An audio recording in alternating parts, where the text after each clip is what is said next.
नमस्कार. बुकवाईज विथ अनिलमध्ये आपलं स्वागत आहे. कधी विचार केलाय का की आपण ज्याला फक्त अफवा समजतो ती कधी कधी एक भयानक सत्य असू शकतं? अगदी. डॉक्टर श्रेणिक सरडे यांची भुताटकी ही कादंबरी वाचताना असाच अनुभव येतो. काही मित्र मजा करण्यासाठी एका जुन्या बंगल्यात जातात, पण तिथे त्यांचं स्वागत कशाने होतं? तिथे त्यांचं स्वागत होतं अशा एका दहशतीने जिचा विचारही त्यांनी केला नव्हता.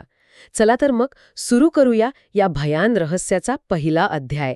या कादंबरीची सुरुवातच लेखकाने हॉरर साहित्याच्या एका अगदी क्लासिक फॉर्म्युलाने केली असं मला वाटतं. हो का? कशी? म्हणजे आपल्यासमोर 4 मित्र येतात. आदित्य, रोहन, मिलिंद आणि सचिन. आणि हे चारही जणू काही मानवी स्वभावाचे वेगवेगळे पैलू दाखवतात. हो, हे मलाही जाणवलं. हे 4 मित्र म्हणजे कुठल्याही हॉरर मूव्ही किंवा कथेमधले ठरलेले काय म्हणतात त्याला आर्किटाइप्स वाटतात की नाही? बरोबर. म्हणजे एक धाडसी नायक, तो आदित्य जो कशावरच विश्वास ठेवत नाही. हां, खूप प्रभावी उपाय आहे ना. या 4 वेगवेगळ्या पात्रांमुळे लेखक आपल्याला म्हणजे वाचकाला भीतीचे वेगवेगळे स्तर अनुभवू देतात. अच्छा. आदित्याच्या नजरेतून आपण सुरुवातीला धागस आणि अविश्वास पाहतो. रोहनच्या तार्किक विचारांमधून आपण प्रत्येक घटनेमागे वैज्ञानिक कारण शोधायचा प्रयत्न करतो. मिलिंदच्या ज्ञानामुळे आपल्याला त्या गूढ गोष्टींबद्दल कुतूहल वाटतं. आणि सचिनच्या भीतीतून आपण स्वतः ती दहशत अनुभवतो. म्हणजे जणू काही लेखक विचारत आहेत की तुम्ही या चौघापैकी कोण आहात? अगदी. ही पात्र फक्त कथेला पुढे नेत नाहीत, तर वाचकाला कथेत सामील करून घेतात. वा. आणि यात आदित्याचं पात्र मला सगळ्यात महत्त्वाचं वाटतं. त्याचा भूतांवर, अंधश्रद्धेवर म्हणजे अजिबात विश्वास नाही. लेखक हे पात्र सुरुवातीला इतकं स्केप्टिकल का दाखवतात? अगदी बरोबर प्रश्न आहे. हा एक मानसशास्त्रीय खेळ आहे. कसा? बघा, जेव्हा एक कट्टर अविश्वासू व्यक्ती घाबरते तेव्हा त्या धोक्याची तीव्रता वाचकाला अधिक जाणवते. अच्छा. जर सचिन सुरुवातीपासून घाबरत असेल तर आपल्याला वाटेल की तो घाबरट आहे म्हणूनच त्याला भीती वाटतेय. पण जेव्हा आदित्यसारखा धाडसी मुलगा घाबरतो तेव्हा आपल्याला खात्री पटते की तिथे घडणाऱ्या गोष्टी या मनाचे खेळ नाहीत. बरोबर, ते एक भयानक वास्तव आहे.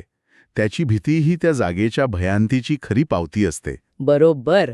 आणि याच आदित्याच्या धाडसी स्वभावामुळे ते त्या भुताटकीच्या बंगल्यात एक रात्र घालवण्याचं आव्हान स्वीकारतात. पण त्या वास्तूपर्यंत पोहोचण्याआधीच त्या वास्तूची जी ओळख करून दिली आहे तीच अंगावर काटा आणते. हो, आणि इथे लेखक जे वातावरण उभं करतात ना, त्यावर खूप भर देतात. तो बंगला गावाच्या टोकाला आहे, डोंगराच्या कुशीत, एकदम एकटा. बरोबर. हे वर्णनच आपल्याला कथेच्या बाहेरच्या जगापासून तोडतं. त्या बंगल्याच्या पांढऱ्या भिंतींवरचे काळ्याचे डाग, तुटलेलं छत, फुटलेल्या खिडक्या, हे सगळं वर्णन म्हणजे पुढे येणाऱ्या दहशतीची एक प्रकारची पूर्वसूचनाच आहे. हा बंगला फक्त एक ठिकाण नाही, तर लेखक त्याला स्वतः एक जिवंत पात्र बनवतात. आणि फक्त बंगल्याचं वर्णनच नाही, तर त्याबद्दलच्या कथा गावकरी त्यांना थांबवण्याचा प्रयत्न करतायत. हो, तिथे जाऊ नका, जो गेला तो परत आला नाही. हां, हे म्हणजे फोरशॅडोइंगचं उत्तम उदाहरण आहे की नाही? लेखक आपल्याला आधीच धोक्याची सूचना देत आहेत. अगदी. पण या बंगल्याचा नक्की इतिहास काय आहे ज्यामुळे गावकरी इतके घाबरतात? त्याचा इतिहास त्याच्या दिसण्यापेक्षाही जास्त भयान आहे. 1920 मध्ये सावकार रघुनाथ पाटलांनी तो बांधला. हां. पण काही वर्षातच त्यांच्या पत्नी सावित्रीबाई यांचा बंगल्यातील विहिरीत रहस्यमयरित्या मृत्यू झाला. अरे देवा. इतकंच नाही, त्यानंतर काही महिन्यातच त्यांचा मुलगा विवेकही एका खोलीत मृतावस्थेत सापडला. आणि या सगळ्यांनंतर रघुनाथ पाटील स्वतः गायब झाले. म्हणजे या घटनांना कोणताच तार्किक आधार सापडला नाही. काहीच नाही.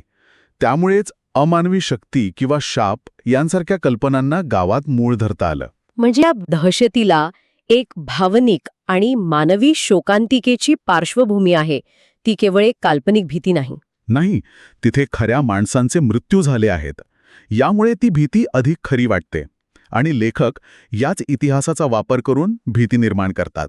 ते विहिरीजवळून येणारे आवाज आणि सावली. हो, पौर्णिमेच्या रात्री विहिरीजवळून येणारे विचित्र आवाज, पांढऱ्या साडीतील सावली, या सगळ्या अफवा नाहीत, तर त्या सावित्रीबाईंच्या दुर्दैवी मृत्यूशी जोडलेल्या आहेत. म्हणजे जेव्हा आदित्य आणि त्याचे मित्र तिथे पोहोचतात तेव्हा ते फक्त एका रिकाम्या बंगल्यात जात नाहीत, तर ते एका दुःखद आणि हिंसक इतिहासात प्रवेश करत असतात. आणि अखेर ती रात्र येते. मला तो क्षण आठवूनही अंगावर काटा येतो, जेव्हा ते बंगल्याचं गंजलेलं लोखंडी दार उघडतात, तो करकरणारा आवाज आणि आत शिरल्यावर तो कुबट वास. हो, कारण खरी भीती इथूनच सुरू होते. सुरुवातीला लेखक कोणतीही मोठी धक्कादायक घटना घडवत नाहीत. नाही. ते फक्त तुमच्या संवेदनांशी खेळतात. तो विचित्र वास, धुळीचा थर, कोळ्यांची जाळी आणि भिंतीवरची ती धुरकट चित्र जी जणू तुमच्याकडेच पाहत आहेत. याला सायकोलॉजिकल हॉरर म्हणतात, बरोबर? अगदी. इथे भूत समोर येत नाही, पण त्याच्या अस्तित्वाची जाणीव तुम्हाला प्रत्येक क्षणी होत राहते. मला इथे एक गोष्ट खूप इंटरेस्टिंग वाटते. पहिली विचित्र घटना ती हॉलमधल्या मोठ्या आरशात घडते. ते 5वं प्रतिबिंब. हो, ते काही क्षणांपुरतं दिसतं आणि नाहीसं होतं. हे खरं भूत आहे की त्यांच्या मनातला खेळ? लेखक ही अस्पष्टता का वापरतात? उत्तम प्रश्न आहे, कारण भीती ही अनिश्चिततेतून म्हणजे अनसर्टनिटीमधून जन्माला येते. अच्छा. जर लेखकाने पहिल्याच क्षणी भूत स्पष्टपणे दाखवला तर तुमची भीती काही वेळाने कमी होईल. पण जेव्हा तुम्हाला खात्री नसते की तुम्ही जे पाहिलं ते खरं होतं की भास, तेव्हा तुमचा मेंदू सतत त्याबद्दल विचार करत राहतो. ती शंका तुम्हाला आतून पोखरत राहते. बरोबर. तो प्रकाशाचा खेळ असेल असं म्हणून आदित्य स्वतःला आणि मित्रांना धीर देतो, पण त्या क्षणापासून त्यांच्या मनात भीतीचं बीज पेरलं गेलेलं असतं. आणि मग ते त्या कुप्रसिद्ध विहिरीकडे जातात. हे धाडसच होतं. हो, तो या कथेचा पहिला टर्निंग पॉइंट आहे. आधीच आरशाच्या घटनेने सगळे थोडे घाबरलेले असतात आणि विहिरीजवळ जे घडतं ते तर... हो, विहिरीच्या शांत काळ्या पाण्यातून एक सावली हळूहळू वर येते. लांब केस, पण चेहरा नाही. चेहऱ्याच्या जागी फक्त अंधार. ही घटना आरशासारखी अस्पष्ट नाही, ती अत्यंत स्पष्ट आणि भयावह आहे. म्हणजे इथे पहिल्यांदाच त्यांना जाणवतं की हे खरं आहे. हो, विशेषतः आदित्यला. त्याला जाणवतं की ते ज्याचा सामना करत आहेत ती निव्वळ अफवा किंवा मनाचा खेळ नाही, हा त्या अमानवी शक्तीचा पहिला थेट संपर्क होता. बरोबर. आणि यानंतर घटनांची गती प्रचंड वाढते.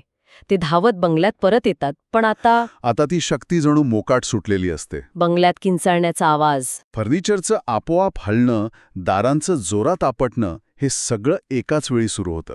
इथे लेखक दहशतीचा स्तर वाढवत आहेत. अगदी. आधी सायकोलॉजिकल हॉरर होता, आता तो फिजिकल हॉररमध्ये बदलतोय. म्हणजे आधी फक्त भीतीची जाणीव होत होती. आता त्या शक्तीचा प्रभाव थेट दिसू लागलाय. वस्तू हलतायत. बरोबर. आता ती भीती फक्त मनात नाही तर त्यांच्या सभोवताली वास्तवात उतरलीय. आणि इथेच त्या मित्रांमधील प्रत्येकाची खरी परीक्षा सुरू होते. हो, सचिन तर पूर्णपणे खचून जातो, पण मला मिलिंदचं पात्र महत्वाचं वाटतं. तो अजूनही यामागे काहीतरी तार्किक कारण शोधायचा प्रयत्न करतो. हे वाऱ्यामुळे होत असेल, बंगल्याची रचना जुनी आहे म्हणून, असं काहीतरी. हो, हे त्याचं बोलणं म्हणजे विज्ञान विरुद्ध अंधश्रद्धा या संघर्षाचं प्रतीक आहे का? अगदी. मिलिंद त्या गटातला शेवटचा तार्किक बुरुज आहे. जोपर्यंत तो कारण शोधतोय तोपर्यंत वाचकालाही कुठेतरी आशा वाटते की कदाचित या सगळ्यामागे काहीतरी साधं स्पष्टीकरण असेल. पर ते टिकत नाही. जेव्हा एका पाठोपाठ एक अशा घटना घडतात की ज्यांना विज्ञानाच्या चौकटीत बसवणं अशक्य होतं, तेव्हा मिलिंदचा आणि पर्यायाने आपलाही तो विश्वास ढासळू लागतो. आणि आदित्य, जो या सगळ्याचा सूत्रधार होता, त्याची काय अवस्था होते? आदित्यचं रूपांतर हे या कथेचं खरं यश आहे. तो धैर्य दाखवण्याचा प्रयत्न करतोय, पण त्याच्या चेहऱ्यावरचा घाम आणि डोळ्यातली भीती ती लपत नाही. म्हणजे ज्याने या सगळ्याला मनाचा खेळ म्हटलं होतं, त्याला आता कळून चुकलंय की हा खेळ त्याच्या जीवावर बेतू शकतो. रात्रभर त्यांना पावलांचे आवाज, कुजबूज आणि थंडगार स्पर्श जाणवत राहतात. ती एक रात्र त्यांच्यासाठी एका युगासारखी ठरते. हो, जी त्यांच्यातला अविश्वास पूर्णपणे पुसून टाकते आणि त्याच्या जागी आयुष्यभर पुरेल अशी दहशत कोरून जाते. पहिली रात्र तर कशीबशी काढली, पण सकाळी उठल्यावर त्यांना जे दिसलं ते पाहून त्यांच्या काळजाचा ठोका चुकला. बंगल्याच्या भिंतीवर रक्ताने एक नाव लिहिलं होतं. ते नाव होतं गौराई. गौराई.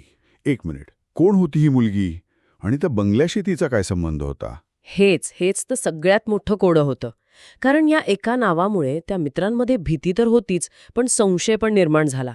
आणि मग आदित्यने ठरवलं की आता ह्या रहस्याच्या मुळाशी जायचंच. पण हे रहस्य नक्की सुरू कुठून झालं?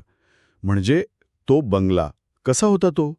आपल्याकडच्या नोंदीनुसार हा बंगला गावाच्या अगदी टोकाला होता, डोंगराच्या कुशीत. जुना, भव्य, पण आता पूर्णपणे ओसाड पडलेला. हो, त्या पांढऱ्या भिंतींवर काळ्याचे डाग पडले होते, खिडक्या तुटलेल्या होत्या आणि म्हणतात की दिवसाढवळ्याही तिथे एक प्रकारची भीतीदायक शांतता असायची. म्हणूनच गावकरी तिकडे बघायलाही घाबरायचे. अगदी. आणि ह्याच बंगल्याचं रहस्य उलगडायला आदित्य आणि त्याचे मित्र तयार झाले. ही मित्रमंडळी पण तशीच होती. म्हणजे आदित्य साधारण 18-19 वर्षांचा, प्रचंड धाडसी आणि जिज्ञासू. त्याला गूढ गोष्टींमध्ये खूप रस होता. त्याचा मित्र रोहन, तो जरा शांत आणि हुशार. आणि मिलिंद, ज्याला पुस्तकांनी इतिहासाची आवड होती. आणि चौथा, सचिन. सचिन थोडा भित्रा होता, पण मित्रांच्या प्रत्येक साहसात सामील व्हायचा. तर आदित्यने काय केलं, गावातल्या जुन्या लोकांशी बोलून माहिती काढायला सुरुवात केली. आणि तेव्हा त्याला त्या बंगल्याचा रक्तरंजित इतिहास कळला. हो, हा बंगला साधारण 1920च्या दशकातला रघुनाथ पाटील नावाचे एका सावकाराने तो बांधला होता. प्रचंड श्रीमंत, पण तितकेच कठोर स्वभावाचे. त्यांची पत्नी सावित्रीबाई दिसायला सुंदर, पण स्वभावाने खूप शांत. पण मग त्या कुटुंबासोबत काहीतरी भयंकर घडलं होतं, बरोबर? हो ना. एका संध्याकाळी सावित्रीबाई बंगल्यातल्या विहिरीजवळ गेल्या आणि गायब झाल्या. गायब झाल्या? हो. आणि काही दिवसांनी त्यांचा मृतदेह त्याच विहिरीत सापडला, पण अत्यंत विचित्र अवस्थेत. अरे देवा. आणि एवढ्यावरच थांबलं नाही? नाही. काही महिन्यांतच त्यांचा मुलगा विवेक बंगल्याच्या वायव्य कोपऱ्यातल्या एका खोलीत मृतावस्थेत आढळला. डोक्यावर जखम होती, पण तिथे कोणीही साक्षीदार नव्हता. आणि या सगळ्या घटनांनंतर काही वर्षांनी स्वतः रघुनाथ पाटील सुद्धा गायब झाले. बरोबर. आणि यानंतरच गावात अफवा पसरल्या की तो बंगला शापित आहे. पाटील कुटुंबाचे आत्मे तिथे भटकत आहेत. हां. सगळा इतिहास ऐकूनही आदित्य आणि त्याचे मित्र मागे हटले नाहीत. नाही, उलट त्यांनी टॉर्च, अगरबत्ती, गंगेचं पाणी आणि काही जुनी पुस्तकं हे सगळं सामान घेऊन त्या बंगल्यात प्रवेश करायचं ठरवलं. संध्याकाळची वेळ होती. बंगल्याचा तो लोखंडी दरवाजा उघडताच एक करकरणारा आवाज आला असेल. विचार कर. आज सगळीकडे धुळीचा थर, तुटलेलं फर्निचर आणि एक विचित्र शांतता. ते आत फिरत असताना एका कोपऱ्यातल्या आरशात त्यांना एक विचित्र प्रतिबिंब दिसलं. सचिन तर खूपच घाबरला. पण मिलिंदने तपासलं आणि तो म्हणाला की हे साधं प्रतिबिंब नाहीये, यात काहीतरी हालचाल आहे. आणि त्यांची भीती अजून वाढली जेव्हा ते त्या विहिरीजवळ गेले. विहिरीचं पाणी अगदी शांत होतं, पण अचानक त्यात एक सावली दिसली. लांब केस, अस्पष्ट चेहरा, आणि ती सावली हळूहळू त्यांच्या जवळ येत होती. त्याचवेळी बंगल्याच्या आतून किंचाळण्याचा आवाज आला. फर्निचर हलू लागलं. हो, दरवाजे आपोआप उघडू बंद होऊ लागले. या सगळ्या गोंधळात मिलिंदला काहीतरी आठवलं.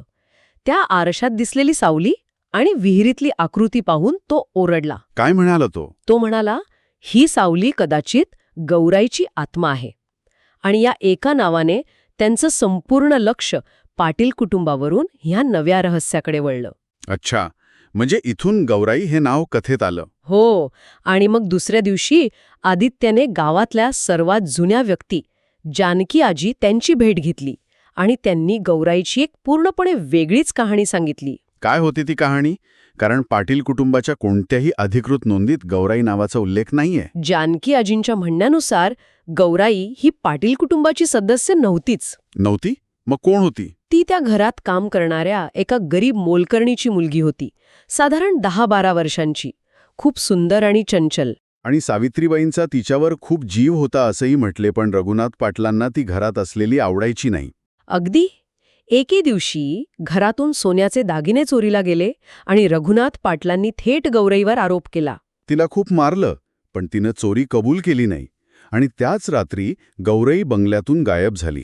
आणि काही दिवसांनी तिचा मृतदेह त्याच विहिरीत सापडला. अरे बापरे, म्हणजे सावित्रीबाईंच्या आधी गौराईचा मृत्यू झाला होता. ही गोष्ट तर पूर्णपणे दाबून टाकण्यात आली होती. हो. आणि जानकी आजींनी अजून एक महत्वाची गोष्ट सांगितली. गौराईच्या मृत्यूनंतर सावित्रीबाई पूर्णपणे बदलल्या. त्या कोणाशी बोलत नसत. तासनतास त्या विहिरीकडे बघत बसायच्या. त्यांना वाटायचं की गौराईचा आत्मा त्या विहिरीत अडकला आहे आणि तो तिला बोलावतोय. आणि मग काही महिन्यांनी त्यांनीही त्याच विहिरीत जीव दिला. आता कुठेतरी गोष्टी जुळायला लागल्या होत्या. हा शाप पाटील कुटुंबाचा नव्हता, तर गौराईच्या अन्यायाचा होता. तिचा आत्मा सूड घेण्यासाठी तिथे भटकत होता, अशी दंतकथा गावात तयार झाली. ही माहिती मिळाल्यानंतर आदित्य आणि त्याचे मित्र पुन्हा त्या बंगल्यात गेले. यावेळी त्यांच्या मनात भीतीपेक्षा जास्त चीड होती. त्यांना गौराईला न्याय मिळवून द्यायचा होता. पण त्या रात्री जे घडलं ते त्यांच्या कल्पनेच्या पलीकडचं होतं. काय झालं? त्या रात्री बंगल्यातलं वातावरण जास्तच आक्रमक होतं. वस्तूंची फेकाफेक, विचित्र आवाज हे तर होतच, पण सर्वात विचित्र गोष्ट घडली ती सचिनसोबत, सचिन सोबत? हं? जो सगळ्यात जास्त घाबरत होता. हो. तो अचानक शांत झाला. त्याचे डोळे निर्जीव झाले होते आणि तो एका विचित्र, बारीक आवाजात बोलू लागला. म्हणजे कोणाच्या आवाजात? मुलीच्या. तो म्हणत होता, मला न्याय हवाय, त्याने मला मारलं, माझे दागिने. म्हणजे त्याच्यावर ताबा मिळवला गेला होता असं म्हणायचंय? पॅरानॉर्मल दृष्टिकोनातून पाहिलं तर जसंच वाटेल. मानसशास्त्रानुसार याला तीव्र भीतीमुळे आलेली हिस्टेरिया म्हणता येईल. पण त्यांच्या नोंदींमध्ये एक गोष्ट आहे जी याच्या पलीकडे जाते. कोणती? सचिन ज्या कोपऱ्याकडे बोट दाखवून त्याने मला तिथे मारलं असं म्हणत होता, तो बंगल्याचा वायव्य कोपरा होता. एक मिनिट. वायव्य कोपरा? हो, तीच जागा जिथे काही वर्षांनी रघुनाथ पाटलांचा मुलगा विवेक मृतावस्थेत आढळला होता. हा, खरंच विचार करायला लावणारा योगायोग आहे. म्हणजे 2 वेगवेगळ्या काळातल्या घटना एकाच जागी घडल्या. त्यांनाही खात्री पटली की सचिनच्या माध्यमातून गौराईचा आत्मा त्यांच्याशी बोलतोय. त्यांनी सचिनला शांत करण्याचा प्रयत्न केला. मिलिंदने काही मंत्र म्हटले, गंगेचं पाणी शिंपडलं. थोड्या वेळाने सचिन शांत झाला, पण त्याला काहीच आठवत नव्हतं. या घटनेने ते सगळेच आतून हादरले होते. त्यांना कळत नव्हतं की ते एका मानसिक भ्रमाचा सामना करतायत की खऱ्याखुऱ्या अतृप्त आत्म्याचा. आणि इथेच त्यांच्या शोधाला एक नवी दिशा मिळाली. सचिन मुलीच्या आवाजात माझे दागिने असं काहीतरी पुटपुटला होता. अच्छा, म्हणजे ते दागिने आजही त्या बंगल्यात कुठेतरी लपवलेले असतील असा विचार आदित्याच्या मनात आला. बरोबर. जर ते सापडले तर गौराई निर्दोष होती हे सिद्ध होईल. तो अचानक उठला आणि एका विशिष्ट दिशेने चालू लागला. कुठे? तो तळघराच्या दाराजवळ जाऊन थांबला आणि त्या दारावर हात आपटू लागला. तळघर? आत्तापर्यंतच्या माहितीत तळघराचा कुठेच उल्लेख नव्हता. नाही, गावकऱ्यांनी किंवा जुन्या नोंदींमध्येही तळघराचा उल्लेख टाळलेला दिसतो. जणू काही ती एक निषिद्ध जागा होती. भीती वाढत होती. आणि त्याचवेळी बंगल्याच्या तळघरातून एक घुमणारा आवाज येऊ लागला. जणू कोणीतरी साखळदंडाने बांधलेलं होतं. जेव्हा ते तळघरात पोहोचले तेव्हा तिथे त्यांना जे सापडलं ते म्हणजे एक जुनं कपाट आणि त्यात दडलेली काही गुप्तितं. कपाट. त्या कपाटात नक्की काय होतं ज्यामुळे त्या रात्री बंगल्यातले सर्व दिवे आपोआप पेटले?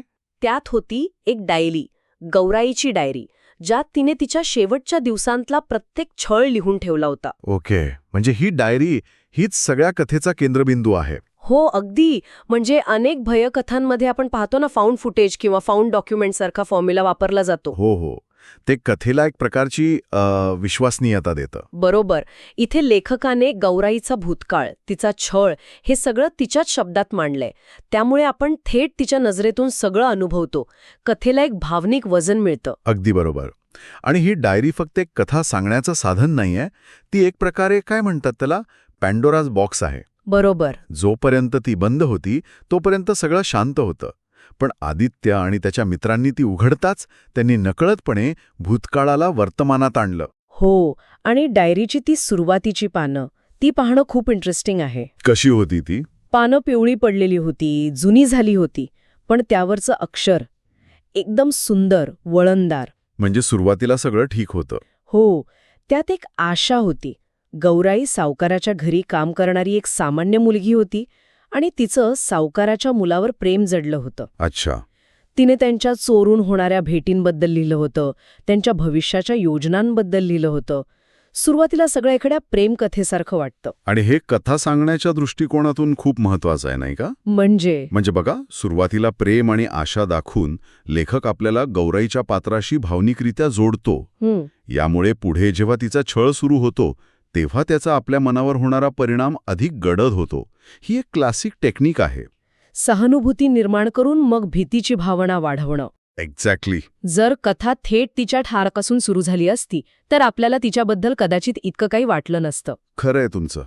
पण काही पानांनंतरच कथेचा नूर पूर्णपणे बदलतो.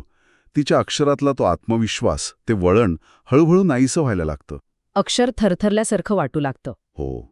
एका पानावर तिने लिहिलंय, आज सावकारांना आमच्याबद्दल कळलं, त्यांच्या डोळ्यात तिरस्कार होता, आग होती. बाप रे. पुढे ती लिहिते, घरातले सगळे माझ्याशी विचित्र वागत आहेत, जणू मी एखादा गुन्हा केला आहे. आणि इथे फक्त वैयक्तिक द्वेषाचा प्रश्न नाहीये. हे त्या काळातल्या सामाजिक रचनेवरही एक भाष्य आहे. हो, बरोबर. सावकार आणि दासी यांच्यातील संबंधाला समाजात मान्यता नव्हती. त्यामुळे गौराईला होणारा त्रास हा फक्त सावकाराच्या रागामुळे नाही, तर सामाजिक नियम मोडल्याची शिक्षा म्हणूनही दिला जात होता. तिला घराबाहेर पडायला बंदी घालण्यात आली. जणू ती एक कैदी आहे. तिच्या डायरीतल्या नोंदींवरून तिच्यावर होणारा मानसिक आणि शारीरिक छळ कसा वाढत गेला हे स्पष्टपणे दिसतं. आणि मग येतं डाहीचं शेवटचं पान, जे खरं तर पानच नाहीये. म्हणजे काय होतं त्यावर? एक ओरखडा आहे, त्यावरचे शब्द अर्धवट आहेत, शाई पसरलेली आहे, जसं काहीतरी लिहिताना कोणीतरी तिच्या हातातून ती डायरी हिसकावून घेतली असावी. अरे देवा! त्यात फक्त तुटक शब्द आहेत. ते मला ओढत नेत आहेत. माझा विश्वासघात झाला. विश्वासघात. हो, आणि पुढे लिहिलंय, रस्त्याच्या टोकाला असलेल्या पिंपळाखाली. आणि त्यानंतर? त्यानंतर काहीच नाही, फक्त शाहीचे डाग. हे शेवटचे शब्द खूप महत्वाचे आहेत.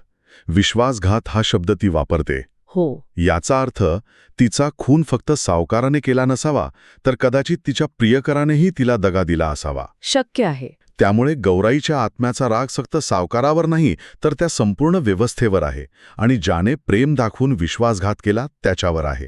आणि म्हणूनच त्या बंगल्यात येणारा प्रत्येकजण तिच्यासाठी शत्रू आहे. ती पसरलेली शाई, ते अपूर्ण वाक्य, ते तिच्या अपूर्ण राहिलेल्या न्यायाचं प्रतीक आहे. एखाद्या वस्तूशी आत्म्याचा संबंध जोडलेला असतो. त्याला अँकर ऑब्जेक्ट म्हणतात. अँकर ऑब्जेक्ट. हो, या सोर्समध्ये ती वस्तू म्हणजे ही डायरी. डायरीचं वाचन पूर्ण होताच, म्हणजे गौराईची कथा पूर्णपणे समजताच पॅरानॉर्मल ॲक्टिव्हिटीज सुरू होते. म्हणजे तिचा आत्मा फक्त त्या बंगल्याशी नाही, तर तिच्या अन्यायाच्या कथेशी जोडलेला आहे. ती कथा जिवंत झाल्यावरच आत्मा जागा होतो. कारण जसं त्यांनी ते शेवटचं पान वाचलं, तशीच एक थंड वाऱ्याची झुळूक आली. आणि त्यांनी लावलेला कंदील फडफडत विझून गेला. आणि मग संपूर्ण खोलीत गडद अंधार पसरला. तो अंधार साधा नव्हता. तो, कसा सांगू, जड होता, दाबून टाकणारा होता. आणि मग ते आवाज सुरू झाले. हो, कुठून तरी बांगड्या खणखणण्याचा आवाज. याला अनेकदा रेसिड्युअल हॉन्टिंग असं म्हणतात. म्हणजे भूतकाळात घडलेल्या घटनांची फक्त एक इको किंवा पुनरावृत्ती. जणू काही आपण टेप रेकॉर्डरवर जुनी रेकॉर्डिंग ऐकतोय. अगदी तसंच. पण ते लवकरच रेसिड्युअल राहिलं नाही. गोष्टी हलायला लागल्या. म्हणजे खोलीतलं ते जुनाट फर्निचर, ते आपोआप हलू लागलं. एका कोपऱ्यात ठेवलेली आराम खुर्ची स्वतःहून पुढे मागे हलू लागली. जणू त्यावर कोणीतरी अदृश्य व्यक्ती बसली आहे. हो, आणि मग तीच खुर्ची जोरात जमिनीवर आदळली. खिडक्यांची तावदानं वाऱ्याशिवाय वाजू लागली. जणू कोणीतरी बाहेरून ती जोरजोरात ठोठावतंय. ओके, म्हणजे इथे कथा इंटेलिजंट हॉन्टिंगकडे वळते. Intelligent haunting. हो, म्हणजे आता आत्मा फक्त भूतकाळाची पुनरावृत्ती करत नाहीये, तर तो वर्तमान काळातल्या लोकांच्या अस्तित्वाची दखल घेऊन त्यांना प्रतिसाद देत आहे. त्यांना घाबरवण्याचा प्रयत्न करत आहे. हो, तो त्यांना तिथून हकलून लावण्याचा सक्रिय प्रयत्न करत आहे. वस्तू फेकणं, दरवाजे आपटणं ही त्याचीच लक्षणं आहेत. तो आता फक्त एक आठवण नाही, तर एक सक्रिय धोका बनला आहे. आणि या सगळ्या आवाजांपेक्षा भयानक होता तो भिंतींमधून येणारा आवाज. कसला आवाज? एका स्त्रीच्या रडण्याचा आणि मग किंचाळण्याचा आवाज. तो थेट भिंतींमधून घुमत होता. इतका वेदनादायी होता की त्या चौघांच्याही अंगावर काटा उभा राहिला. हे सुद्धा एक शक्तिशाली प्रतीक आहे, नाही का? भिंतींमधून येणारे आवाज, जणू काही त्या बंगल्यानेच गौराईचा छळ पाहिला आहे, तिच्या वेदना शोषून घेतल्या आहेत. आणि आता तो बंगलाच तिची व्यथा ओरडून सांगतोय. बरोबर.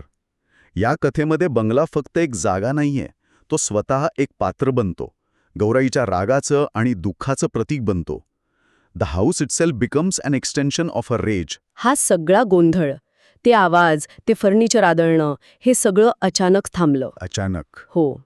काही क्षण सगळीकडे भयानक शांतता पसरली. आणि ती शांतता, खरं सांगू तर, आधीच्या गोंधळापेक्षा जास्त भीतीदायक होती. नक्कीच. हा एक क्लासिक हॉरर ट्रोप आहे. गोंधळानंतरची अनपेक्षित शांतता ही जास्त तणाव निर्माण करते. कारण पुढे काय होणार हे आपल्याला माहीत नसतं. बरोबर. It build suspense to a breaking point. आपल्याला तयारी करायला वेळच मिळत नाही, आणि मग अचानक मुख्य धोका समोर येतो. आणि तसंच झालं. त्याच शांततेत त्यांच्या डोळ्यासमोर, खोलीच्या मध्यभागी, धुक्यासारखी एक आकृती तयार होऊ लागली. अच्छा.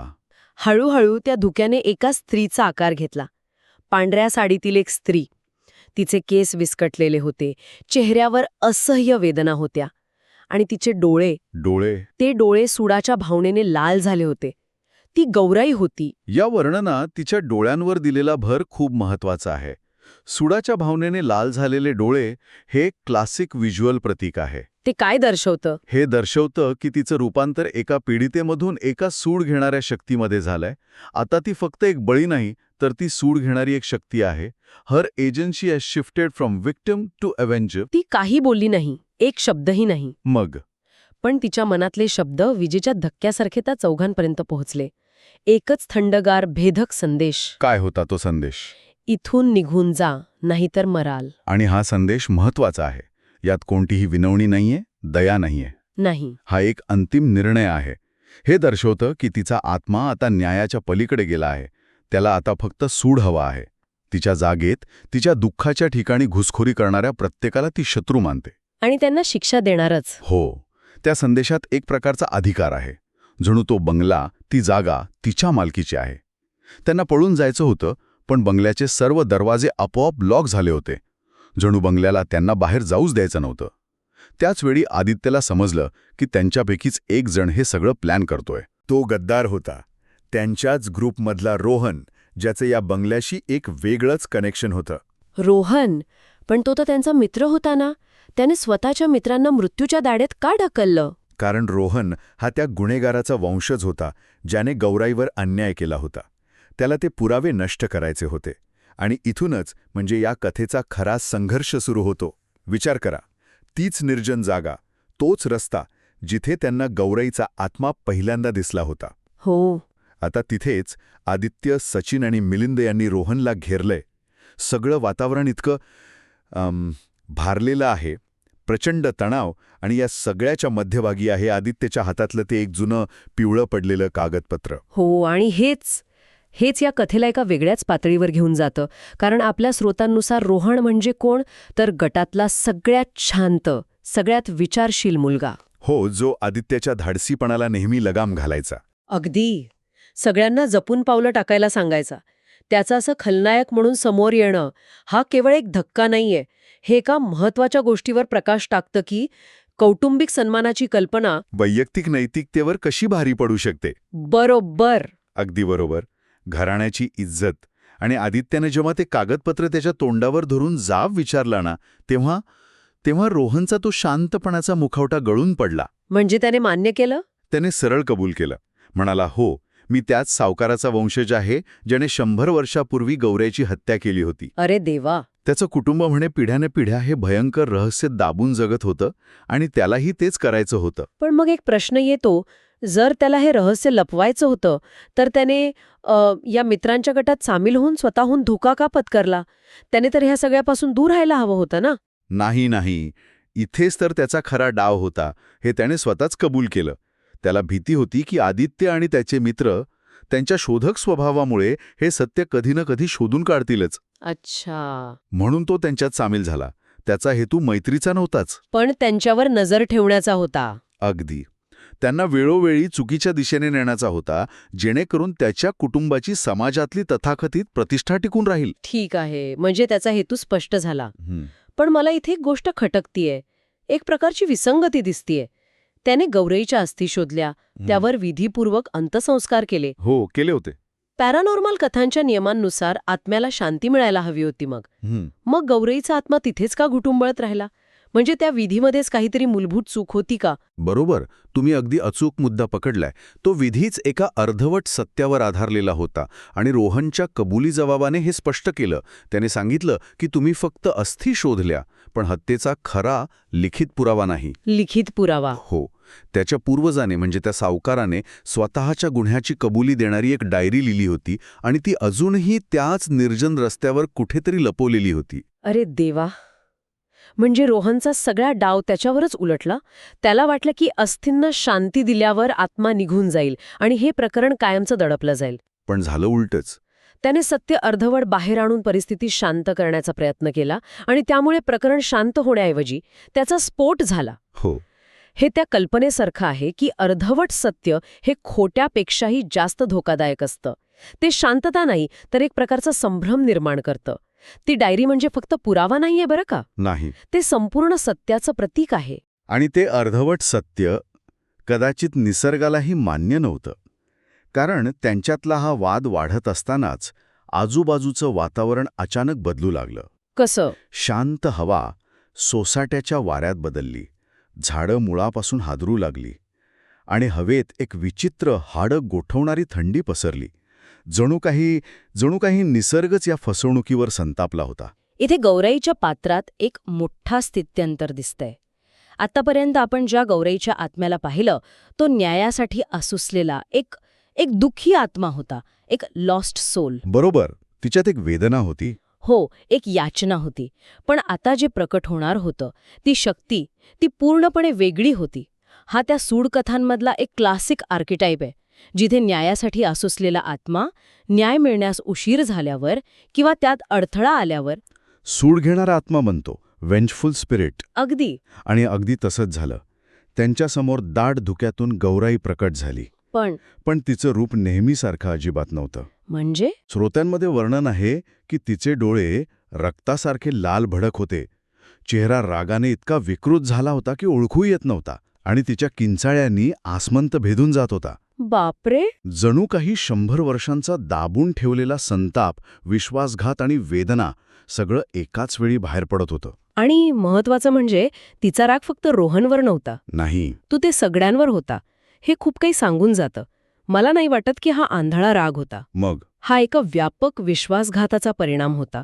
आधी सावकाराने विश्वासघात केला, आता 100 वर्षानंतर ज्यांना ती आपले मदतनीस समजत होती त्यांच्यातलाच एक जण त्याच खोटारडेपणाच्या वंशाचा निघाला. बरोबर. तिच्या दृष्टिकोनातून आता कोणीही विश्वास ठेवण्यालायक राहिलं नव्हतं. तिची वेदना आता वैयक्तिक राहिली नाहीये, ती संपूर्ण व्यवस्थेवरील अविश्वासाचं प्रतीक बनलीये. शक्यता तर दाट आहे, कारण यानंतर जे सुरू झालं ते फक्त जगण्यासाठीचं युद्ध होतं. परिस्थिती इतकी बिकट झाली की एकाच वेळी 2 आघाड्यांवर लढावं लागत होतं. येणार नाही. तो शारीरिक हल्ला करत होता. आणि दुसऱ्या बाजूला होती गौराईची अलौकिक शक्ती. हो, ही दुहेरी भीती आहे. म्हणजे एका बाजूला तुमचा जीवलग मित्र तुमचा जीव घ्यायला उठलाय, ज्याच्या हल्ल्याला तुम्ही शारीरिक पातळीवर उत्तर देऊ शकता. कदाचित. पण दुसऱ्या बाजूला एक अशी अतर्कक्ष शक्ती आहे जिच्या समोर तुमचं काहीच चालत नाही. तुम्ही स्वतःला वाचवणार तरी कोणापासून? मित्रापासून की त्या आत्म्यापासून? ही एक भयानक द्विधा मनस्थिती आहे. आणि या गोंधळात प्रत्येकाची प्रतिक्रिया पाहण्यासारखी आहे बरं का. आदित्य, जो नेहमीच नेता असतो, तो एकाच वेळी रोहनला थांबवण्याचा प्रयत्न करत होता, त्याला मैत्रीची शपथ घालत होता. आणि मिलिंद? दुसरीकडे मिलिंद, जो अभ्यासू आहे, त्याने जुन्या ग्रंथातील मंत्र म्हणायला सुरुवात केली. आणि त्याचा उपयोग झाला? काहीही नाही. त्याचा काहीही परिणाम होत नव्हता. प्रश्न केवळ एका आत्म्याला शांत करण्याचा राहिलेला नाहीये. नाही. समस्या त्यापेक्षा खूप मोठी आणि गुंतागुंतीची झालीये. जुने नियम, जुने उपाय आता चालणार नाहीत, कारण जखम पुन्हा एकदा ओली झालीये आणि यावेळी ती जास्त खोल आहे. आणि सचिनचं काय? स्रोतांनुसार तो गटातला सर्वात घाबरट सदस्य होता. हो. तो या सगळ्या गोंधळात भीतीने अक्षरशः जागच्या जागी खेळला होता. तो फक्त असहाय्यपणे हे सगळं पाहत होता. गौराईच्या शक्तीने त्यांना एखाद्या खेळण्यासारखं हवेत फेकलं जात होतं. देवा. झाडांच्या फांद्या तुटून पडत होत्या, जमिनीला भेगा पडत होत्या. एका मित्राचा विश्वासघात आणि एका आत्म्याचा प्रकोप, या दोन्ही गोष्टींनी मिळून त्यांच्यासाठी एक चक्रव्यूह रचला होता, ज्यातून बाहेर पडण्याचा कोणताही मार्ग दिसत नव्हता. म्हणजे या संघर्षात एक गोष्ट स्पष्ट होतीये. ही केवळ एका आत्म्याशी लढाई नाही, तर निसर्ग स्वतः एक पात्र बनून या अन्यायाविरुद्ध उभा राहिलाय. बरोबर. झाडं, जमीन, वारा हे सर्व गौराईच्या रागाचे माध्यम बनले आहेत. हे केवळ एक हॉरर सीन नाही, तर त्यात एक प्रतिकात्मक अर्थ दडला आहे की जेव्हा सत्य दाबण्याचा प्रयत्न होतो तेव्हा निसर्ग स्वतः न्याय करायला उतरतो. आणि त्याच क्षणी जेव्हा वाटलं की आता काहीच उरलं नाही, तेव्हा कथेला एक तिसरंच अनपेक्षित वळण मिळालं. रोहनने हल्ला केला, पण त्याचवेळी बंगल्याच्या आरशातून एक भयानक हात बाहेर आला आणि त्याने रोहनला ओढून घेतलं. आरशात जे दिसत होतं ते पाहून आदित्याचे डोळे फाटले. आरशाच्या पलीकडे एक पूर्णपणे वेगळं जग होतं, जिथे आरशाच्या पलीकडे दिसत होता गौराईचा भूतकाळ. जणू ते सर्व त्या काळात पोचले होते. म्हणजे हे केवळ भूत नव्हतं, तर एक टाइम ट्रॅप होता. त्यांना आता गौराईला न्याय मिळवून दिल्याशिवाय सुटका नव्हती. बरोबर. आणि इथेच ही गोष्ट म्हणजे एका सामान्य भयपटाला ओलांडून पुढे जाते. हो. टाइम ट्रॅप ही कल्पनाच खूप रंजक आहे. कारण यामुळे आदित्य आणि त्याचे मित्र फक्त प्रेक्षक राहत नाहीत. नाही, ते साक्षीदार बनतात. अगदी. ते त्या घटनेचे साक्षीदार बनतात, जणू काही त्यांना त्या काळात खेचून नेले गेले आहे. बरोबर. हे एक प्रभावी नॅरेटिव्ह डिव्हाइस आहे. म्हणजे विचार करा, जर त्यांना फक्त एक जुनी डायरी सापडली असती, किंवा कोणीतरी गोष्ट सांगितली असती. हो, तर त्याचा परिणाम इतका खोलवर झाला नसता. पण आरशातून थेट भूतकाळात पाहिल्यामुळे गौराईवर झालेला अन्याय तो त्यांना स्वतःच्या डोळ्यांनी दिसतो. आणि त्यामुळे त्यांची जबाबदारी वाढते. नक्कीच. ते आता फक्त एका झपटलीने बंगल्यातून बाहेर पडायचा प्रयत्न करत नाहीयेत, तर एका अन्यायाविरुद्ध लढण्यासाठी भावनिकरित्या गुंतले आहेत. आणि तो अन्याय किती भीषण होता हे त्यांना स्पष्ट दिसतं. 100 वर्षांपूर्वीची गोष्ट. हो, गौराई त्याच बंगल्यात एका सावकाराकडे दासी म्हणून काम करत होती. आणि तिचं त्याच्या मुलावर प्रेम होतं. ही एक अगदी क्लासिक निषिद्ध प्रेमाची कथा आहे, नाही का? हो. आणि ही चौकट कथेला एक भावनिक आधार देते. यामुळे गौराई एक सहानुभूतीपूर्ण पात्र बनते. ती फक्त एक रागावलेला आत्मा नाहीये, नाही. तर एक अशी व्यक्ती आहे जिच्या भावना, जिची स्वप्न सगळं चिरडून टाकण्यात आलं. आणि जेव्हा सावकाराला हे कळतं, तेव्हा तो घराण्याच्या खोट्या प्रतिष्ठेपायी तिला मारून टाकतो, निर्दयीपणे. आणि हा तपशील आपल्याला तिच्या रागाचं मूळ कारण दाखवतो. पण गोष्ट इथेच थांबत नाही. नाही. आणि हेच या कथेला जास्त भयावह बनवतं. हो, कारण ते सत्य लपवण्यासाठी त्या सावकाराने आणखी 2-3 निष्पाप लोकांचा बळी घेतला होता, ज्यांना या खुनाबद्दल माहिती होती. म्हणजे हा फक्त एका आत्म्याचा राग नाहीये. अजिबात नाही. इथेच कलेक्टिव्ह कर्स किंवा सामूहिक शापाची संकल्पना समोर येते. याला जीनियस लोसी असेही म्हणतात. म्हणजे त्या जागेचा आत्मा. त्या जागेचा आत्मा. हो, इथलं झपाटलेपण फक्त गौराईपुरतं मर्यादित नाहीये, तर त्या बंगल्याच्या भिंतींमध्ये मुरलेल्या एकूण त्रासाचं, अन्यायाचं, दुःखाचं ते प्रतीक आहे.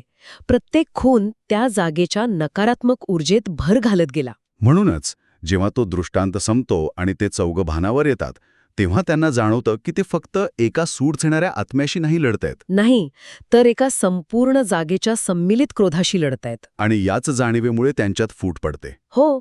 आणि इथे आपल्याला भीतीला सामोरं जाण्याच्या 2 वेगवेगळ्या मानवी प्रतिक्रिया दिसतात. म्हणजे सचिनची प्रतिक्रिया ती पळून जाण्याची आहे, फ्लाईट रिस्पॉन्स. जी पूर्णपणे स्वाभाविक आहे. अगदी. त्याला परिस्थिती आपल्या हाताबाहेरची वाटते आणि स्वतःचा जीव वाचवणं त्याला जास्त महत्वाचं वाटतं. तर दुसरीकडे आहे आदित्य. त्याची प्रतिक्रिया लढण्याची आहे, म्हणजे फाईट रिस्पॉन्स. बरोबर. तो म्हणतो, आपण सत्य शोधायला आलो होतो आणि आता ते आपल्याला कळलंय, या आत्म्यांना मुक्ती दिल्याशिवाय आपण मागे हटणार नाही. पण इथे एक प्रश्न उभा राहतो. त्याचं हे धाडस खरंच शौर्य आहे की अविचारीपणा? हा एक उत्तम प्रश्न आहे. कारण स्रोतांमध्ये त्याला नायक म्हणून दाखवलं असलं तरी त्याच्या निर्णयामुळे त्याचे मित्रही धोक्यात येतात ना. हो. शौर्य आणि मूर्खपणा यात एक खूप धुसर रेषा असते. कदाचित त्याला वाटत असेल की सत्य कळल्यानंतर मागे फिरणं हे नैतिकदृष्ट्या चुकीचं आहे. किंवा कदाचित एक प्रकारचा सर्व्हायव्हर्स गिल्ट असेल, की आपण हे सगळं पाहूनही काहीच केलं नाही तर ते चुकीचं ठरेल. असू शकतं.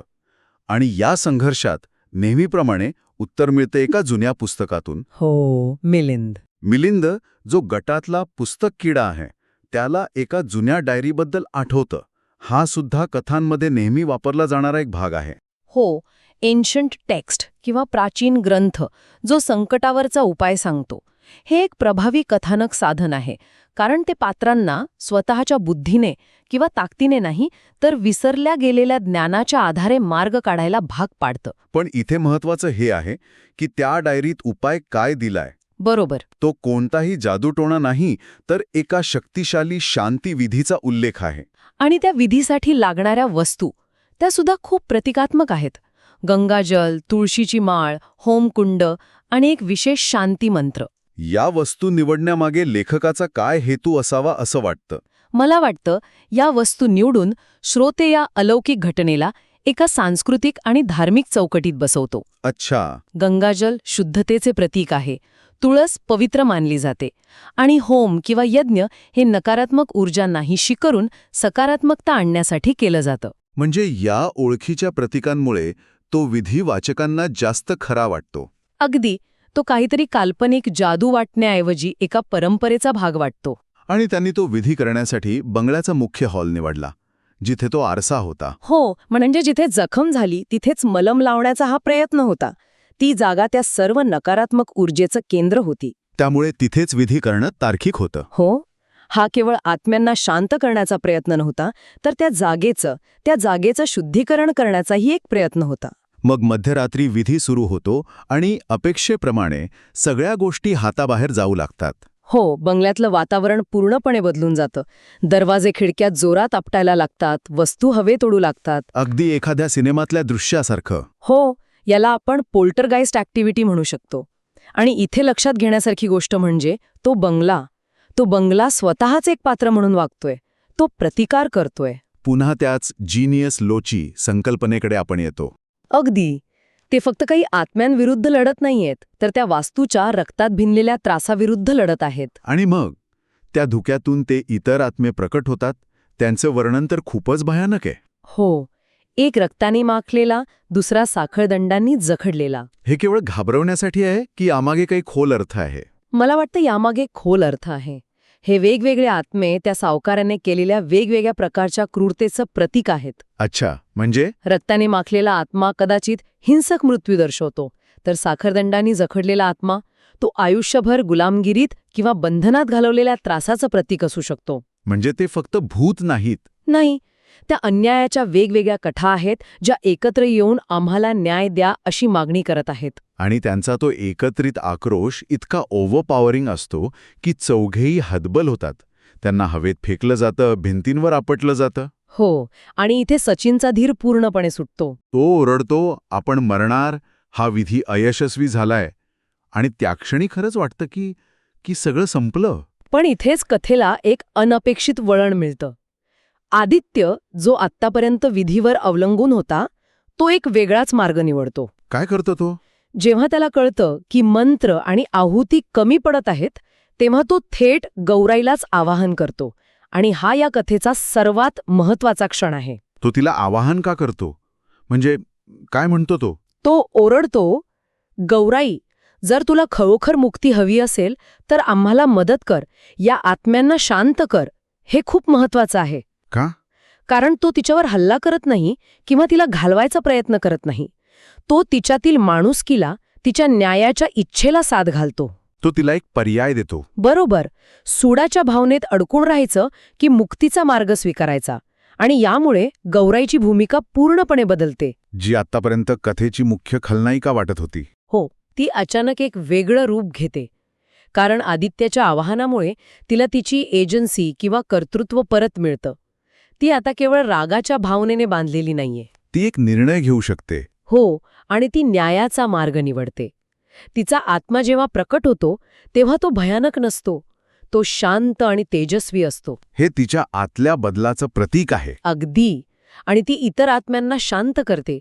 ती त्यांना सांगते की या मुलांनी त्यांच्यासाठी लढा दिला आहे आणि आता त्यांच्या यातना संपल्या आहेत. म्हणजे त्या सामूहिक शापातून बाहेर पडण्याचा खरा मार्ग तो तांत्रिक विधी नव्हता, तर मूळ पीडितेच्या दुःखाला समजून घेऊन तिलाच बदलासाठी प्रवृत्त करणं होतं. अगदी बरोबर.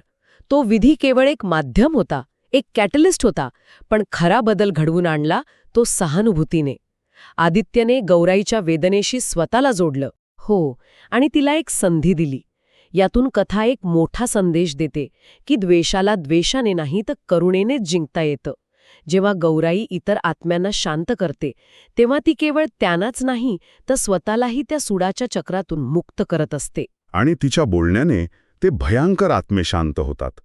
त्यांची भयंकर रूपं सौम्य प्रकाशात विलीन होऊ लागतात. जणू काही त्यांना मुक्तीचा मार्ग दिसला आहे. हो, आणि विधी पूर्ण होत असतो. त्याचवेळी बंगला जोरात हलू लागतो. जणू एखादा भूकंप आला असावा. हा भूकंप म्हणजे त्या वास्तूत इतकी वर्ष साठून राहिलेल्या नकारात्मक ऊर्जेचा शेवटचा स्फोट आहे. ती सर्व ऊर्जा, तो सगळा त्रास, तो द्वेष, सगळं एका क्षणात बाहेर फेकलं जातं. आणि मग एक मोठा प्रकाशाचा स्फोट होतो आणि सगळं शांत. ही त्या जागेची आणि त्या आत्म्यांची मुक्ती असते. हो, पण सकाळी जेव्हा आदित्य, रोहन आणि मिलिंद शुद्धीवर येतात तेव्हा त्यांना तो बंगला पूर्णपणे बदललेला दिसतो. तो जुना, भीतीदायक, अंधारलेला नसतो. पण त्या शांततेची त्यांनी एक खूप मोठी किंमत चुकवलेली असते. विधी पूर्ण होत होता आणि बंगला जोरात हलू लागला. जणू एखादा भूकंप आला असावा. अचानक एक जोरदार प्रकाश पडला आणि सगळं शांत झालं.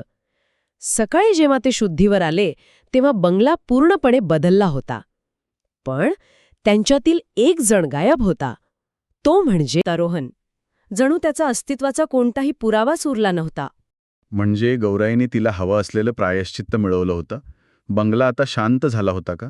बंगला शांत झाला होता, पण गावकऱ्यांच्या नजरेत आता त्या जागेबद्दल एक आदर आणि भीती दोन्ही होती.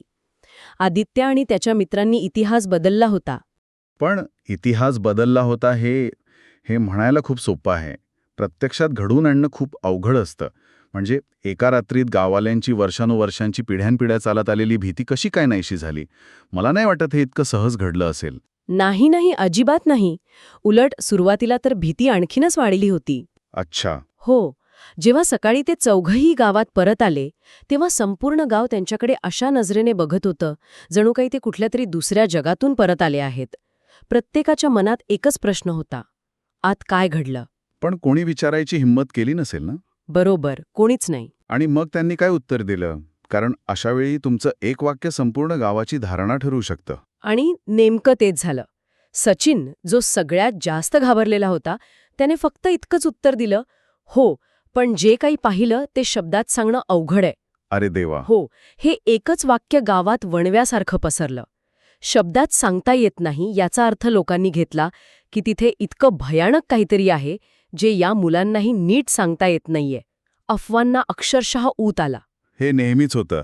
अर्धवट माहिती किंवा मौन हे भीतीचं सगळ्यात मोठं खतपाणी आहे. हां, त्यांनी जे धाडस केलं त्याचा सुरुवातीला उलटाच परिणाम झाला. अगदी. मग या गैरसमजातून गाव बाहेर कसं आलं? म्हणजे सत्य समोर आलं कसं? इथे मिलिंद कामी आला. आपल्याला माहितीये त्याला जुनी पुस्तकं आणि इतिहास वाचायची सवय होती. हो. त्यांनी ठरवलं की या भीतीचं मूळ शोधायलाच हवं. त्याने गावातील जुन्या कागदपत्रांमध्ये ग्रामपंचायतीच्या दफ्तरात शोधायला सुरुवात केली. आणि तिथेच त्याला एका जुन्या, जीर्ण झालेल्या नोंदवहीत, जिथे शाई पसरली होती, तिथे एका कोपऱ्यात 100 वर्षांपूर्वीची एक नोंद सापडली.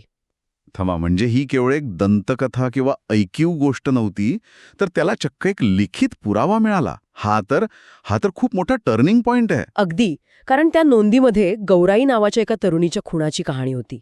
अच्छा. ती एका श्रीमंत सावकाराच्या घरी दासी म्हणून काम करायची. सावकाराच्या मुलाचं तिच्यावर प्रेम होतं, पण त्या काळात हा आंतरजातीय संबंध समाजाला मान्य होण्यासारखा नव्हता. त्यामुळे तिची अत्यंत निर्दयीपणे हत्या करण्यात आली आणि पुरावा नष्ट करण्यासाठी तिला रस्त्याच्या कडेला असलेल्या एका जुन्या पिंपळाच्या झाडाखाली पुरण्यात आलं होतं. या एका माहितीने सगळ्या गोष्टींचा अर्थच बदलून टाकला. ही आता भूताची गोष्ट राहिली नाही, तर ही एका दाबून टाकलेल्या अन्यायाच्या गुन्ह्याची कहाणी झाली. बरोबर. म्हणजे तो आत्मा किंवा भूत केवळ एक शाप नव्हता, तर ती न्यायाची मागणी होती. 100 वर्षांपासून दाबून टाकलेला एक आवाज होता. अगदी बरोबर. आणि हा पुरावा हातात आल्यावर आदित्य आणि त्याच्या मित्रांनी गावकऱ्यांची मदत घेतली. त्याने सगळ्यांना गौराईची कहाणी सांगितली. पण सुरुवातीला काही जण तयार नव्हते. साहजिक आहे, हे सगळं खोटं आहे, या मुलांनी काहीतरी नवीनच काढलंय, असंही काही म्हणाले असतील ना? हो, म्हणाले ना, वर्षानुवर्षांची भीती एका कागदाच्या तुकड्याने कशी जाईल? विश्वास बसणं कठीणच. बरोबर. पण आदित्य ठाम होता. त्याने सगळ्यांना एकत्र करून त्या पिंपळाच्या झाडाखाली खोदकाम सुरू करायचा निर्णय घेतला. खूप वाद झाले, पण अखेर काही तरुण मदतीला तयार झाले. आणि त्यांनी खोदकाम सुरू केलं. तिला ते फक्त भूत समजत होते, त्याचा एक मानवी भौतिक पुरावा त्यांच्यासमोर होता. हो, जी गोष्ट फक्त ऐकीव होती ती आता डोळ्यासमोर होती. सगळ्यांना खात्री पटली की ही गौराईचीच कहाणी आहे.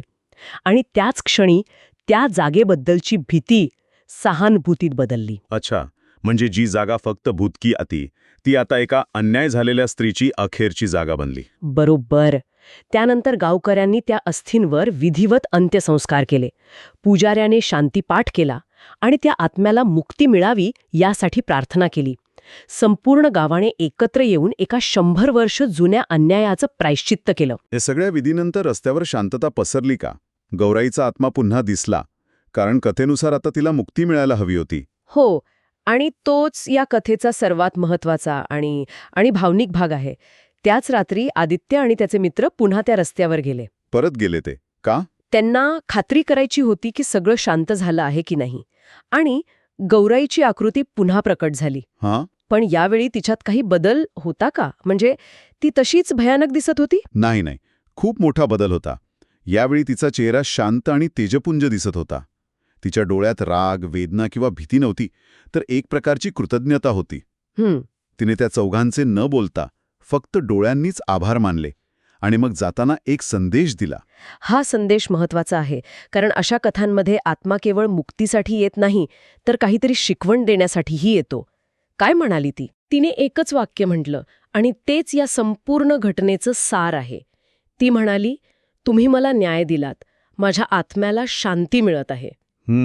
पण लक्षात ठेवा, प्रत्येक अन्यायाचं सावट समाजावर पडतं.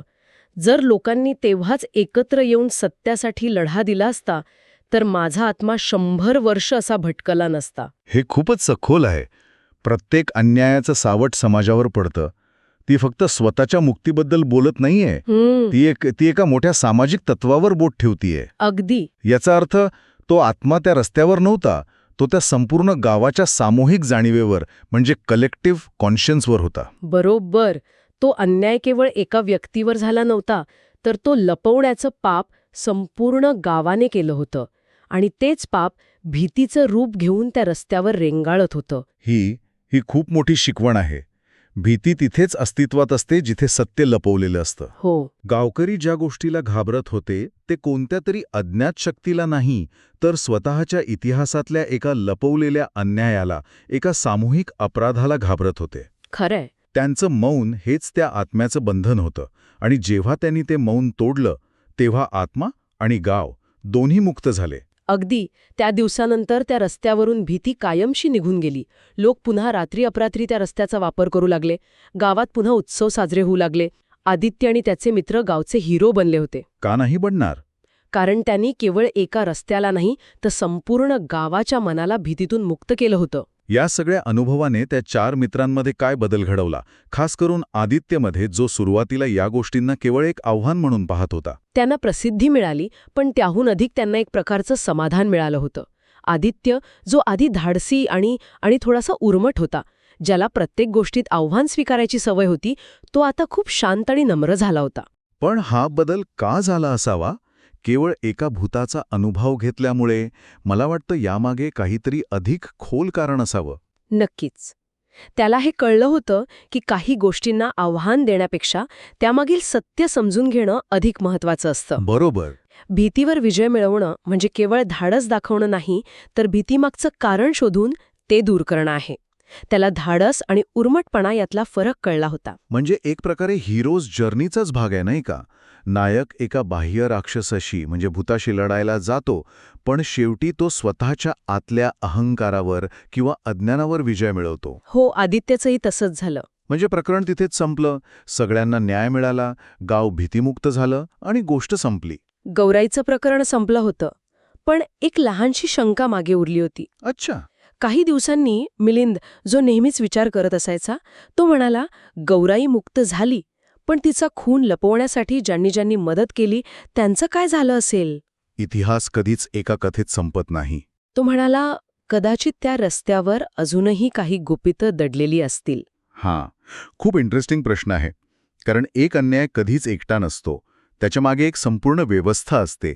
अनेक लोक सामील असतात. मिलिंदचा मुद्दा अगदी बरोबर आहे. हो ना. यावर आदित्यची काय प्रतिक्रिया होती? तो तर आता बदलला होता. त्याच्या चेहऱ्यावर एक हलकीशी स्मितरेषा उमटली. तो पूर्वीसारखा आव्हान देण्याच्या सुरात नाही, तर एका शांत उत्सुकतेने म्हणाला, हो, कदाचित ही कहाणी अजून संपलेली नाहीये.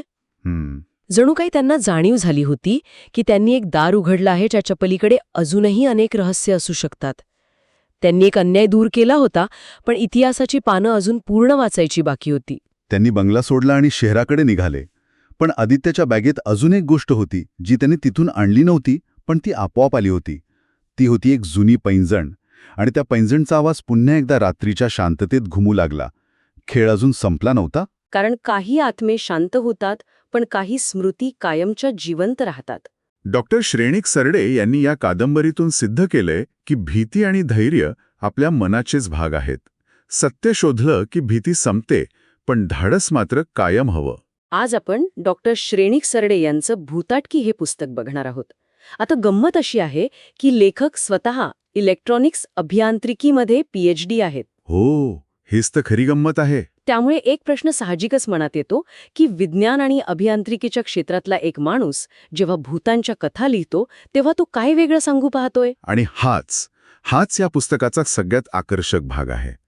लेखकाने प्रस्तावनेतच हे स्पष्ट केलं आहे की त्यांचा उद्देश केवळ अंगावर काटा आणणाऱ्या कथा सांगण्याचा नाहीये. अच्छा. उलट विज्ञान आणि तर्क यांच्या चष्म्यातून भीती या भावनेकडे पाहण्याचा त्यांचा प्रयत्न आहे.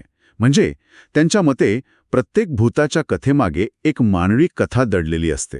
मानवी कथा म्हणजे? हो, अन्यायाची, दुःखाची किंवा न सुटलेल्या रहस्याची. वा, म्हणजे हे केवळ कोण आहे तिथे असं विचारण्यापुरतं नाहीये, तर तिथे कोणी का आहे या प्रश्नाचा शोध घेणं आहे. अगदी बरोबर. चला तर मग या शोधाची सुरुवात त्यांच्या पहिल्याच कथेतून करूया. रात्रीची सावली. या कथेची पार्श्वभूमी खूपच म्हणजे एकदम क्लासिक आहे. हो, रुईगाव नावाचं एक लहानसं खेडं आणि तिथे असलेला धर्मण्णा जोशी नावाच्या एका क्रूर सावकाराचा पडका वाडा. आणि प्रत्येक पडक्या वाड्याप्रमाणे यालाही एक दुःखद इतिहास असणारच. हो, आणि या कथेच्या केंद्रस्थानी आहे धर्मण्णाची पत्नी गौरीबाई. ती अत्यंत दयाळू आणि प्रेमळ होती, पण तिचा मृत्यू वाड्यातल्या विहिरीत बुडून गूढ परिस्थितीत होतो. गूढ म्हणजे तिच्या गळ्यावरचे लालसर व्रण खुनाचा संशय निर्माण करतात, पण सावकाराच्या दहशतीमुळे कोणी काही बोलायला तयार नसतं. आणि इथूनच मग भूताटकी सुरू होते. अगदी. गौरीबाईच्या मृत्यूनंतर तो वाडा शापित बनतो. रात्री विहिरीतून हसण्याचा आवाज येतो. अंगणात पावलांचे ठसे उमटतात. आणि ती कुजबूज. माझं सत्य कुणाला कळलं नाही. हो, या सगळ्यामुळे गावकऱ्यांच्या मनात भीती पक्की बसते. आणि इथेच कथेचा नायक रमेश प्रवेश करतो. रमेश म्हणजे 25शीतला धाडसी आणि स्वतःला पूर्णपणे तर्कनिष्ठ समजणारा तरुण. बरोबर. रमेश हा केवळ धाडसी नाहीये, तर त्याचा तर्कावर कमालीचा आपण म्हणू शकतो की अहंकार आहे. भीती हा फक्त मनाचा खेळ आहे, हे त्याचं ब्रीदवाक्य आहे. म्हणजे तो गावकऱ्यांची खिल्ली उडवत असणार? नक्कीच. लेखकाने इथे आधुनिक विज्ञानवादी तरुणाई आणि पारंपरिक अंधश्रद्धा यांच्यातला संघर्ष खूप छान उभा केलाय. आणि हा संघर्ष मग एका पैजेवर येऊन थांबतो, नाही का? हो, ₹1000 आणि एका दारूच्या बाटलीसाठी रमेश त्या वाड्यात एक रात्र घालवायला तयार होतो. पण हा केवळ पैशाचा प्रश्न नसतो. नाही, अजिबात नाही. त्याच्यासाठीही त्याच्या तर्कनिष्ठ दृष्टिकोनाचा विजय सिद्ध करण्याची एक संधी असते. आणि इथेच लेखकाची खरी कमाल सुरू होते. अगदी. रमेश वाड्यात जातो तो पूर्ण आत्मविश्वासाने, पण आत गेल्यावर त्याचा हा आत्मविश्वास हळूहळू कसा ढासळतो याचं वर्णन अप्रतिम आहे. काय होतं नक्की? सुरुवातीला त्याला फक्त शांतता जाणवते, मग अचानक बांगड्याचा खणखणाट ऐकू येतो. तो काय करतो मग? तो मनाला समजावतो की हा वाऱ्याचा आवाज असेल, मग पैंजणांची किणकिण आणि मग कानाजवळ स्पष्ट कुजबूज. अरे देवा, म्हणजे लेखक त्याच्या तर्काच्या प्रत्येक भिंतीला एक एक करून सुरुंग लावत जातात. हो, आणि कळस तेव्हा गाठला जातो जेव्हा त्याला पांढऱ्या साडीतील एका स्त्रीची सावली स्पष्ट दिसते. बापरे. त्या क्षणी त्याचा सगळा तर्क, सगळा आत्मविश्वास गळून पडतो. तो ओरडत नाही, पळत नाही, फक्त भीतीने गोठून जातो. हे खूप महत्वाचं आहे. म्हणजे भीतीवर मात करणं म्हणजे ती नाकारणं नव्हे, तर तिचा स्वीकार करणं. बरोबर. रमेश रात्रभर कसा तरी तग धरतो आणि सकाळी बाहेर येतो, पण तो जिंकलेला नसतो. तो फक्त एवढंच म्हणतो, वाड्यात काहीतरी आहे. आणि हे वाक्य त्याच्या पराभवाचा नाही, तर त्याच्यातल्या बदलाची सुरुवात आहे. त्याचा अहंकार गळून पडतो आणि त्याच्या जागी सत्याचा शोध घेण्याची जिज्ञासा निर्माण होते. अरे वाह, म्हणजे भीतीमुळेच तो सत्याच्या अधिक जवळ येतो. त्याचा अहंकार त्याला सत्यापासून दूर ठेवत होता. मग तो पुढे काय करतो? तो दिवसा वाड्यात जातो, पण यावेळी तो आव्हान द्यायला नाही तर पुरावे शोधायला जातो. त्याला काही मिळतं का? हो, त्याला भिंतींवर खरडलेले शब्द दिसतात. विश्वासघात, माझा मृत्यू, अन्याय. आणि मग त्याला कळतं की ही केवळ भीतीदायक जागा नाही, तर इथे गुन्हा घडला आहे. आणि मग तो तपास सुरू करतो. हो, आणि तपासातून त्याला कळतं की गौरीबाईचा मृत्यू हा अपघात किंवा आत्महत्या नव्हती. त्याला जुन्या कागदपत्रांवरून समजतं की सावकाराच्या भावाने जमिनीच्या लोभापायी गौरीबाईचा खून केला होता. आणि धर्मण्णाने ते सत्य दाबून टाकलं होतं. अगदी बरोबर. आणि सत्य कळल्यावर रमेश पुन्हा त्या वाड्यात जातो. पण यावेळी त्याच्या मनात भीती नसते तर करुणा असते. करुणा. हो, तो गौरीबाईच्या आत्म्याशी संवाद साधण्याचा प्रयत्न करतो. तो तिला वचन देतो की तिचं सत्य तो जगासमोर आणेल. आणि जेव्हा तो गावकऱ्यांसमोर खुन्याला उघडं पाडतो, तेव्हा त्या वाड्यातली भुताटकी कायमची संपते. म्हणजे ती भुताटकी म्हणजे त्या वाड्याच्या भिंतीत अडकलेली एक स्मृती होती. तो आवाज न्यायाची मागणी होती. अगदी. जोपर्यंत त्या स्मृतीला न्याय मिळत नाही तोपर्यंत ती जागा अशांत होती. लेखकाने भीती आणि न्याय यांचा संबंध खूप सुंदररित्या जोडला आहे. म्हणजे पहिल्या कथेत अन्याय हा वैयक्तिक पातळीवर होता आणि त्याचा आत्मा न्यायाची मागणी करत होता. लेखकाने हीच संकल्पना सामाजिक पातळीवर नेली आहे का? अगदी बरोबर. आणि निर्जन रस्ता या कथेत ते नेमकं हेच करतात, पण एका अधिक व्यापक आणि अस्वस्थ करणाऱ्या पद्धतीनं. अच्छा. इथे भीती एका व्यक्तीच्या अन्यायापुरती मर्यादित नाही, तर संपूर्ण समाजाच्या चुकीमुळे आणि निष्क्रियतेमुळे निर्माण झाली आहे. या कथेची पार्श्वभूमी सुद्धा तितकीच भीतीदायक वाटते. नागेश्वरी गावाबाहेरचा एक रस्ता जो सूर्य मावळताच शापित बनतो. हो, तिथे विचित्र अपघात होतात, लोक गायब होतात आणि त्या रस्त्यावर पांढऱ्या कपड्यातील एक बाई दिसते अशी वदंत आहे. आणि या कथेचा नायक आहे आदित्य. हो, रोहन, सचिन आणि मिलिंद हे सुद्धा रमेशसारखेच तर्कनिष्ठ आणि धाडसी आहेत. पण इथे एक फरक आहे. ते एकटे नाहीत तर एक गट म्हणून काम करतात. गावकऱ्यांची अंधश्रद्धा दूर करण्यासाठी ते त्या रस्त्यावर रात्र घालवण्याचा निर्णय घेतात. मला वाटतं यातही लेखकाला काहीतरी सुचवायचं असेल. कदाचित सामाजिक अन्यायाविरुद्ध लढायला सांघिक प्रयत्नांची गरज असते, असं काहीतरी असू शकतं. आणि त्यांनाही तिथे तसेच अनुभव येतात, किंबहुना अधिक तीव्रतेने. म्हणजे त्यांचे टॉर्च अचानक बंद पडतात, वाऱ्याशिवाय झाडं हलू लागतात आणि त्यांनाही एका स्त्रीची आकृती दिसते जी त्यांच्या गाडी समोर येते. त्यांचाही आत्मविश्वास डळमळीत होतो. मग होतो, पण ते घाबरून मागे हटत नाहीत.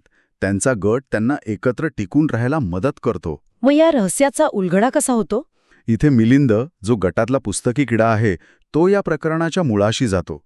तो इतिहासाचा शोध घेतो. त्याला काय सापडतं?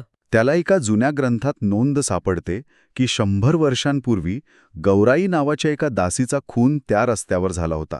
सावकाराच्या मुलाचं तिच्यावर प्रेम होतं, पण हा आंतरजातीय संबंध मान्य नसल्याने तिची हत्या करण्यात आली. अगदी.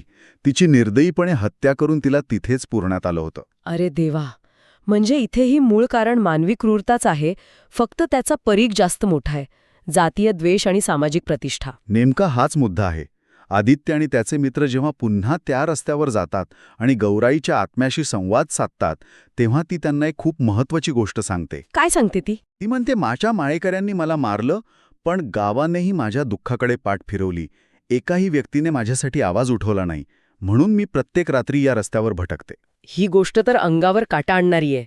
म्हणजे तिचा राग फक्त मारेकऱ्यांवर नाहीये, नाही, तर त्या संपूर्ण समाजावर आहे, ज्याने अन्याय होताना पाहिला पण शांत राहिला. तिची भुताटकी ही त्या संपूर्ण गावाच्या सामूहिक अपराधीपणाची आठवण आहे. अगदी अचूक शब्द वापरलास. Collective guilt. आणि म्हणूनच ह्या कथेचा शेवट खूप प्रतिकात्मक आहे. कसा? आदित्य आणि त्याचे मित्र गावकऱ्यांच्या मदतीने तिची हाडं शोधून काढतात आणि संपूर्ण गाव तिच्यावर रीतसर अंत्यसंस्कार करतं. हे केवळ अंत्यसंस्कार नसतात, नाही, तर 100 वर्षांनंतर त्या गावाने मागितलेली ती एक जाहीर माफी असते आणि त्यानंतरच तिचा आत्मा मुक्त होतो आणि तो रस्ता पुन्हा सुरक्षित होतो. या दोन्ही कथांमधून एक समान धागा स्पष्ट दिसतोय. भूत हे कोणी दुष्ट अमानवी शक्ती नाही, तर ते मानवी अन्यायाचेच प्रतिध्वनी आहेत. बरोबर. पण मला एक प्रश्न पडला आहे. काही श्रोत्यांना हा युक्तिवाद थोडा सोपा वाटू शकतो. म्हणजे प्रत्येक भूताची गोष्ट ही अन्यायाचीच असते का? तुमचा प्रश्न खूप महत्त्वाचा आहे. आणि हो, नक्कीच अशा अनेक कथा असतात ज्यांचा उद्देश केवळ भीती निर्माण करणे हा असतो. पण डॉक्टर सरडे यांच्या लेखनाची खासियत हीच आहे. ती काय? ते हॉरर या प्रकाराचा वापर एका मोठ्या सामाजिक किंवा मानसिक सत्याकडे लक्ष वेधण्यासाठी करतात. अच्छा, म्हणजे या पुस्तकात अजूनही कथा आहेत? हो, या 2 कथा पुस्तकाचा मुख्य विषय अधोरेखित करतात, पण लेखक इतर कथांमधून भीतीचे वेगवेगळे पैलूही शोधतात. उदाहरणार्थ, एका कथेत भीती ही पूर्णपणे मानसिक आहे, जिथे नायकाला स्वतःच्याच मनातील अपराधीपणाचा भास भूत म्हणून दिसू लागतो. तर दुसरीकडे एका कथेत भीती ही भविष्याच्या चिंतेतून निर्माण होते. हे खूपच मनोरंजक आहे. म्हणजे ते भूताला नाकारत नाहीत, पण भूताच्या अस्तित्वाला एक तार्किक आणि भावनिक कारण देतात. बरोबर. त्यांच्या कथांमधली खरी भुताटकी ही पांढऱ्या साडीतल्या स्त्रीमध्ये किंवा पडक्या वाड्यात नाहीये. मग कुठे आहे? ती आहे माणसाच्या लोभ, क्रूरता, जातीयवाद आणि अन्यायाकडे डोळे झाक करण्याच्या वृत्तीमध्ये. नायक जेव्हा या मानवी पैलूंना सामोरे जातात तेव्हाच त्यांना खऱ्या अर्थाने भुताटकीवर मात करता येते. ते केवळ भूताला नाही तर त्यामागच्या विचारधारेला हरवतात. अगदी. तर या संपूर्ण चर्चेचा सार आपण असा काढू शकतो की अंधश्रद्धा आपल्याला समस्येपासून दूर पळायला लावते. जसे गावकरी वाड्याकडे आणि रस्त्याकडे जायला घाबरायचे. हो, पण तर्क आणि धैर्य आपल्याला त्या समस्येच्या मुळाशी जाऊन सत्य शोधायला प्रवृत्त करतात. या कथांचा अंतिम संदेश हाच आहे की प्रत्येक रहस्याला एक तार्किक शेवट असतो. फक्त तो शोधण्यासाठी भीतीवर मात करून सत्याचा सामना करण्याचं धैर्य आपल्यात असायला हवं. आणि म्हणूनच या कथा केवळ भयकथा राहत नाहीत, तर त्या मानवी स्वभावावर, समाजावर आणि न्यायाच्या संकल्पनेवर केलेलं एक भाष्य ठरतात. या कथा वाचल्यावर एक विचार नक्कीच मनात येतो की आपण ज्यांना भुताटकी किंवा अंधश्रद्धा म्हणून सोडून देतो त्या खरं तर आपल्या समाजातील न सुटलेल्या प्रश्नांचा किंवा दाबून टाकलेल्या इतिहासाचाच भाग तर नसतात. तुम्हाला हा व्हिडिओ कसा वाटला कमेंट बॉक्समध्ये नक्की कळवा. हा व्हिडिओ तुमच्या मित्रमैत्रिणींसोबत नक्की शेअर करा आणि अशाच रहस्यमय पुस्तकांसाठी बुक वाईज विथ अनिल या यूट्यूब चॅनलला सबस्क्राईब करा. जय हिंद.